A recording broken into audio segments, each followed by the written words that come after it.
In the news tonight, His Majesty the King honors war veterans and retired servicemen in a ceremony marking Veterans Day and the centennial of the Great Arab Revolt.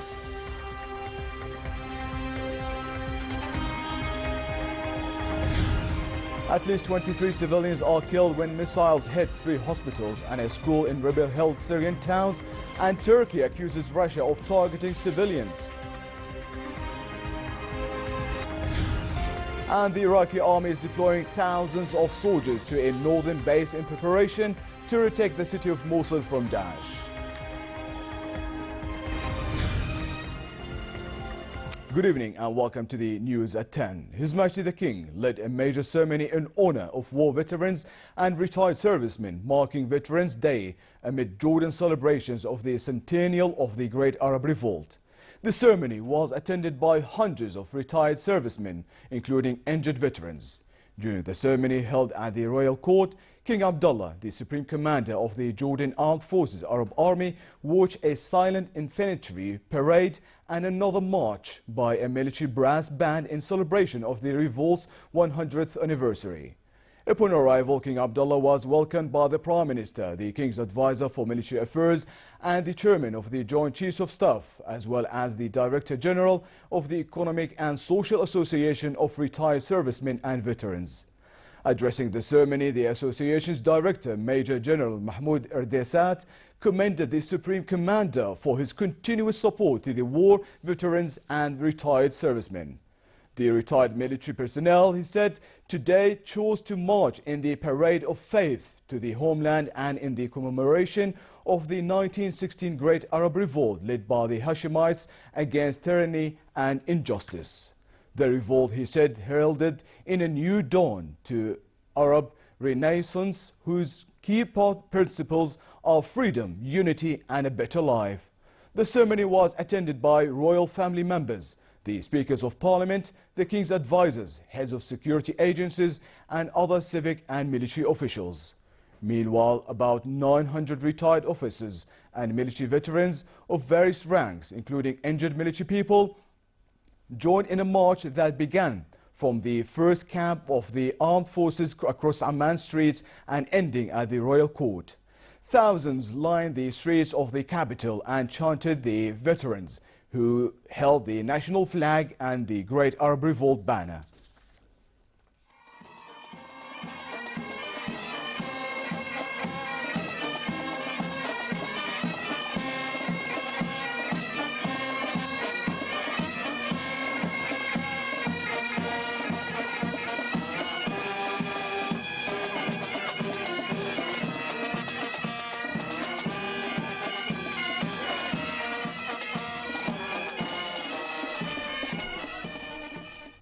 A Jordan Armed Forces contingent arrived in Saudi Arabia to join the Saudi Army and the armed forces of a number of Arab and Muslim countries in a major joint military exercise. The drill, dubbed the Northern Thunder, started yesterday and will run until March the 6th.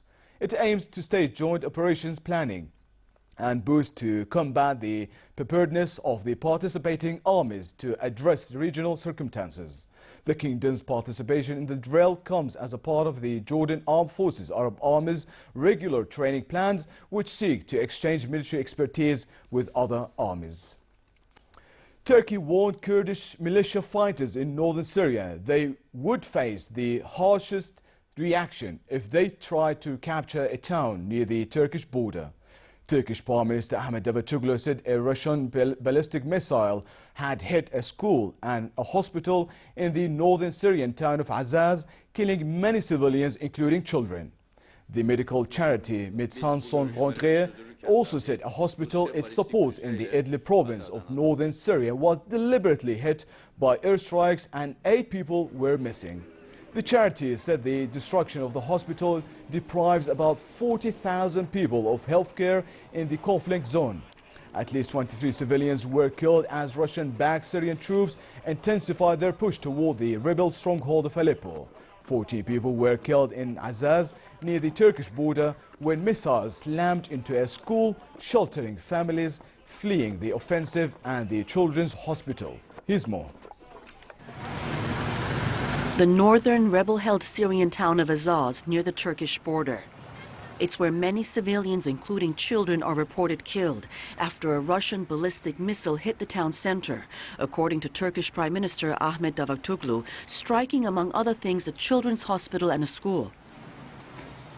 Residents say 5 missiles hit the area, killing at least 14 people, and that refugees fleeing a major offensive by Russian-backed government forces had been sheltering here. More amateur video that Reuters can't verify claims to show some of the children injured in the strikes. Tens of thousands of people have fled to Azaz, the last rebel stronghold in Syria before the Turkish border. Turkey is worried Azaz could fall into the hands of a Kurdish militia that Ankara says is linked to Kurdish insurgents inside Turkey. Turkey shelled Azaz over the weekend to keep the Kurdish YPG fighters back and warns of even harsher reaction if the militants approach the town again. United Nations Secretary General Ban Ki-moon voiced alarm at reports of deadly attacks on Syrian schools and hospitals. A spokesman said the Secretary General is deeply concerned by a report of missile attacks on at least 5 medical facilities and 2 schools in Aleppo and in Idlib, which killed close to 50 civilians, including children, and injuring many. United Nations Syria envoy Staffan de Mistura is in the Syrian capital Damascus. De Mistura suspended peace talks which aimed to address the Syrian conflict in early February, but hopes to bring the parties back to the negotiating table in Geneva by February 25. Meanwhile, Russia's foreign ministry said a task force to establish a ceasefire in Syria should begin its work in Geneva in the coming days. Russia's deputy foreign minister said the terms were being negotiated with the United States. Amid the escalation in Syria, German Chancellor Angela Merkel said in a newspaper interview that she is in favor of a no-fly zone in Syria. Iraqi forces took position around Mahmoud base, 70 kilometers south of the northern city of Mosul, after seizing the city of Ramadi from Daesh militants. The government is preparing for an offensive that the government has pledged to launch this year to retake Mosul. Here's more. The Iraqi army is deploying thousands of soldiers to a northern base in preparation for operations to retake the city of Mosul from Daesh. The government has designated Mosul as the next target for Iraq's armed forces after they retook the western city of Ramadi in December. An official spokesman said hundreds of forces from the Army's 15th Division had reached Mahmoud base, and more forces are expected to arrive in the coming days. Officials say the initial aim is to completely sever Daesh supply lines between Mosul and areas farther south, including Hawija in Kirkuk province and areas near Beiji in Salah ad-Din. Lieutenant Mustafa, an officer in the Kurdish Peshmerga forces, said an increasing number of people are fleeing the area.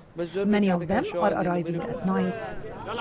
Daesh seized Mosul in June 2013 and has held Iraq's second city largely unopposed for over 18 months as the country's security forces battled the extremists in other areas. Hala Dababne for the News at 10. Saudi-led airstrikes and recent clashes in Yemen killed at least 59 Houthi militias, including prominent leaders, with dozens injured. Official sources said clashes took place in the southwestern governorate of Taiz, where the coalition targeted Houthi-held areas. Sources said 6 Houthis were killed in clashes in Ma'arib province, and a weapons depot of the Iranian-backed militias was destroyed by airstrikes. Sources reported that 10 Houthi militias were killed in clashes with the National Army and the Popular Resistance Forces in eastern Sana'a. In central Ib province, sources said the Popular Resistance Forces carried out a surprise attack on Houthi militias, killing 5. Japan's Prime Minister Shinzo Abe pledged $78 million in fresh economic aid to the Palestinians. He made the announcement after talks with Palestinian President Mahmoud Abbas, who is on a 4-day working visit to Japan. Additionally, Japan offered up to $650,000 as a grant to build protective shelter and exhibition facilities at a cultural heritage site in the West Bank town of Jericho. A Japanese foreign ministry release said Tokyo has already provided $1.7 billion in assistance to Palestinians since 1993, the third largest donor to the Palestinian territories following the United States and the European Union. Japan decided to offer more than $78 million of new economic assistance to the Palestinians. I believe this assistance will enhance the level of the livelihood of Palestinian people by helping them to reinforce fiscal strength and improve the food situation, medical services, insurance and refugee cares. The United Arab Emirates' first ever state minister for happiness, tolerance and youth was sworn in, with a necklace showing the letters HAPPY. Uhud al-Rumi took oath in front of Sheikh Mahmoud bin Rashid Al Maktoum, the Prime Minister and Vice President of the United Arab Emirates and ruler of Dubai.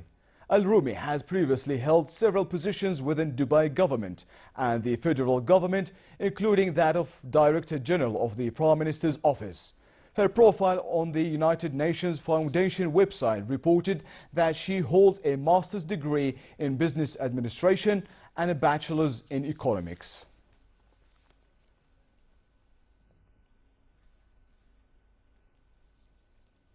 The British Academy of Film and Television Arts BAFTA announced it has nominated acclaimed Jordanian future Theeb for two of its awards.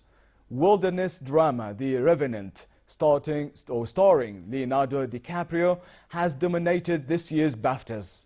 It was named Best Film, while DiCaprio won Best Actor and Alejandro Gonzalez Best Director. Here's more. And the BAFTA for leading actor goes to Leonardo DiCaprio. The 41-year-old actor takes home the BAFTA's Best Actor Award for his role in survival drama The Revenant. There's just 2 weeks to go before the Oscars, where DiCaprio is heavily tipped to win Best Actor. He's had several Academy Award nominations, but has never won. On Sunday night, DiCaprio dedicated his award to his mum. Thank you, BAFTA. I didn't grow up in a life of privilege. I grew up in a very rough neighborhood in East Los Angeles, and this woman drove me 3 hours a day to a different school to show me a different opportunity. It's her birthday today. Mom, happy birthday. I love you very much.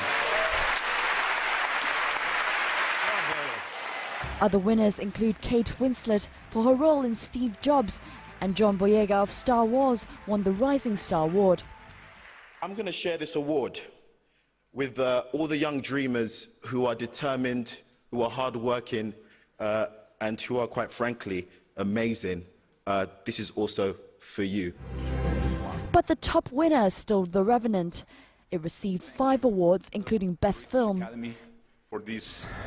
DiCaprio plays a fur trapper who gets attacked by a bear and is left for dead by his companions during an expedition in the 1820s.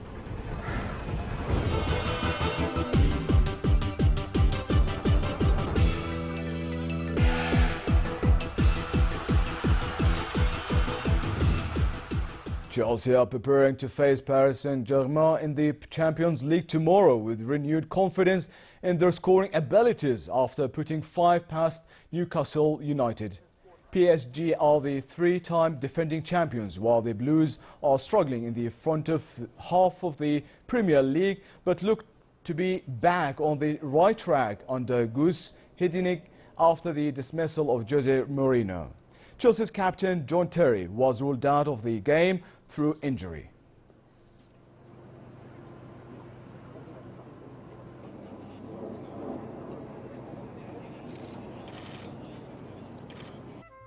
UEFA's president Michel Platini arrived at FIFA headquarters in Zurich, where his appeal against his 8-year ban from football is due to be heard by the Appeals Committee of Football's world governing body.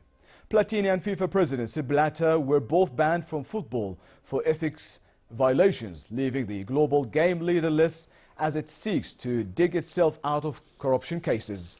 In protest, Platini did not attend his hearing in front of FIFA's Ethics Committee in December, as he said the verdict had already been announced by a spokesman in the press. The crisis gripping the world football began with arrest of a group of FIFA officials at a luxury Zurich hotel in May last year. And finally, the weather forecast: chilly across many regions for the rest of tonight with southeasterly light winds. A slight rise in temperatures is in the forecast for tomorrow, with a high of 23 degrees Celsius in Amman and 25 degrees in the Dead Sea. The Gulf of Aqaba should expect sunny skies tomorrow with a high of 29 degrees, while winds will be northerly moderate and seas calm. Next are the lows and highs for tonight and tomorrow.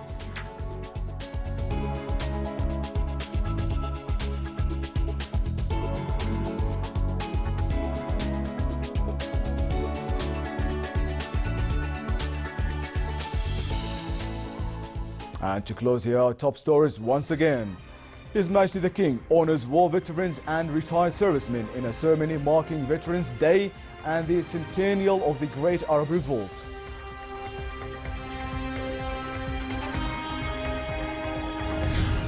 At least 23 civilians are killed when missiles hit 3 hospitals and a school in rebel-held Syrian towns, and Turkey accuses Russia of targeting civilians. And the Iraqi army is deploying thousands of soldiers to a northern base in preparation to retake the city of Mosul from Daesh. And with that, we come to the end of tonight's news. I'm Balkar. Thank you for watching and have a good night.